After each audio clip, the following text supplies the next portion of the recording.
Supreme court ने दिल्ली दंगों के आरोपी उमर खालिद और शर्जील इमाम को जमानत देने से इनकार कर दिया है। 5 जनवरी को हुई सुनवाई में कोर्ट ने 5 अन्य आरोपियों को 12 शर्तों के साथ जमानत दे दी, लेकिन शर्जील और उमर को राहत नहीं मिली।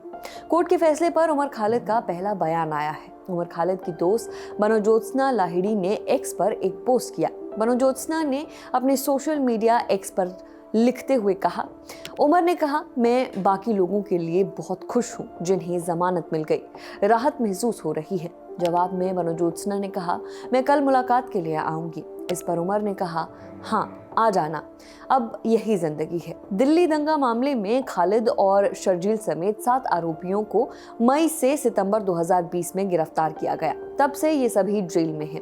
इन सभी आरोपियों पर आपराधिक साजिश, दंगा, गैरकानूनी सभा के साथ साथ गैरकानूनी गतिविधियां रोकथाम अधिनियम यानी यूपीए के तहत कई आरोप हैं। खालिद ने जमानत के लिए निचली अदालत से सुप्रीम कोर्ट तक 6 बार याचिकाएं लगाईं। हर बार याचिका खारिज हो गई। दिल्ली में फरवरी 2020 में हिंसा भड़की थी। इसमें 50 से ज्यादा लोगों की मौत हुई थी। 250 से ज्यादा लोग घायल हुए थे। 750 से ज्यादा एफआईआर दर्ज की गई थी। अब ये जान लेते हैं कि 5 जनवरी को कोर्ट में सुनवाई के दौरान क्या हुआ। सुप्रीम कोर्ट के जस्टिस अरविंद कुमार और जस्टिस एन.वी. अंजारिया की बेंच के सामने मामले की सुनवाई हुई। आरोपियों की दलील थी कि मामले में लंबे समय से सुनवाई शुरू नहीं हुई है। ट्रायल शुरू होने की संभावना भी कम है। वे 5 साल से अधिक समय से जेल में हैं। अब तक उनके खिलाफ दंगे भड़काने से जुड़ा कोई ठोस सबूत सामने नहीं आया है। सुप्रीम कोर्ट में आरोपियों की जमानत का विरोध करते हुए दिल्ली पुलिस ने कहा कि फरवरी 2020 में हुए दंगे एक सुनियोजित साजिश का परिणाम थे। पुलिस ने कहा कि सुनवाई में देरी के लिए आरोपी खुद जिम्मेदार हैं। अगर आरोपियों ने मदद की तो ट्रायल 2 साल में पूरा किया जा सकता है। दिल्ली पुलिस ने यूएपीए का हवाला देते हुए अपने हलफनामे में दोहराया था कि गंभीर आतंकवादी कृत्य से जुड़े मामलों में जमानत नहीं, जेल नियम है।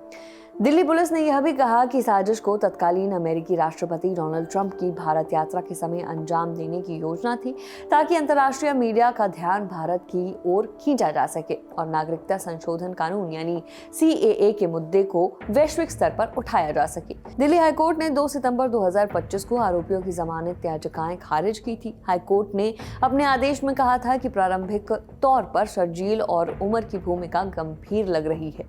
उन पर सांप्रदायिक आधार पर भड़काऊ भाषण देकर भीड़ को उकसाने के भी आरोप हैं। इसके बाद सभी आरोपी सुप्रीम कोर्ट पहुंचे थे। इससे पहले सुप्रीम कोर्ट ने 10 दिसंबर को सभी पक्षों की विस्तृत दलीलें सुनने के बाद फैसला सुरक्षित रख लिया था, जिसके बाद 5 जनवरी को सुनवाई हुई। सुप्रीम कोर्ट ने उमर और शर्जील को इस मामले में 1 साल तक जमानत याचिका दाखिल करने से भी रोक दिया।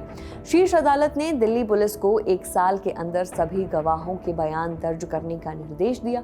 कोर्ट ने कहा कि गवाहों की जांच पूरी होने या अब से 1 वर्ष के भीतर उमर और शर्जील जमानत के लिए फिर से निचली अदालत में जा सकते हैं। अब कोर्ट के फैसले के बाद उमर खालिद का ये पहला बयान है जिसमें वो ये कह रहे हैं कि अब जेल ही मेरी जिंदगी है।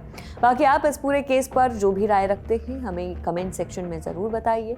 खबर लिखी है मेरी साथी सुप्रिया ने। मेरा नाम है नेहा धीमान, कैमरा के पीछे आलिश। देखते रहिए द ललन टॉप। शुक्रिया।